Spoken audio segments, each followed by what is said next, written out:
So we're doing our neonate resus. The baby's just been born, so we're going to dry it with our first towel. Dry the baby completely, promoting tactile stimulation from the back. Once the baby's nice and dry, we can then remove the first wet towel from the baby and lay on a nice clean warm blanket and wrap the baby.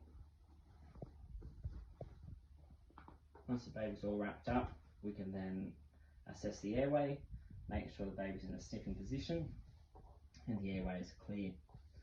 Once we've done that, we can do our APGAR score. We can take our heart rate, listening with our stethoscope on the baby's heart, and we're going to tap the heart rate out so the other clinicians can know the status of the baby. 1, 2. Once we do that, if the baby's heart rate was over 100, we would then place the baby onto the mother, promoting skin-to-skin contact and promoting breastfeeding.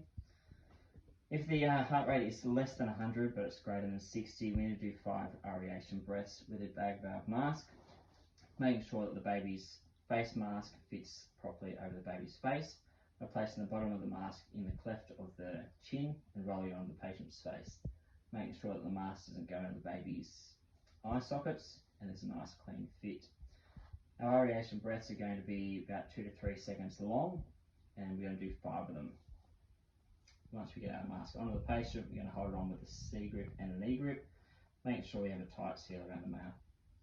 Our 5 breaths is 1, 2, 3, 2, 2, 3, 3, 2, 3, 4, 2, 3, and 5, 2, 3.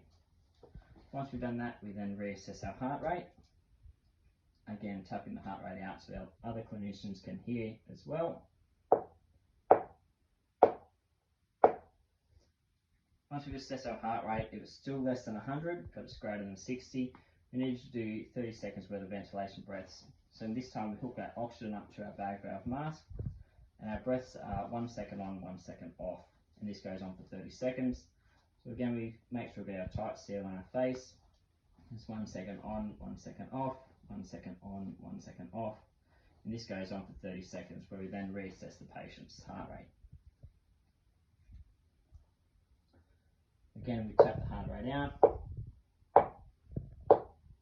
Once we've done that, if our heart rate is less than 60, we need to start our chest compressions. So we're going to turn our baby around, and our chest compressions will be 3 compressions to 1 ventilation. We place our hands under the baby's shoulders, 2 thumbs over the center of the chest, and we press down 1/3 of the way, make sure we come all the way back up to refill the heart. So it's 1, 2, 3, and it's 1 breath. Hopefully our partner is free and they can do the ventilation for us. It's 1, 2, 3, and it's 1 ventilation. This goes on for another 30 seconds where we then reassess the heart rate. If the heart rate comes above 60, but it's still below the 100, we then start our ventilation breaths again for another 30 seconds, where we reassess the heart rate and hopefully our heart rate comes above the 100.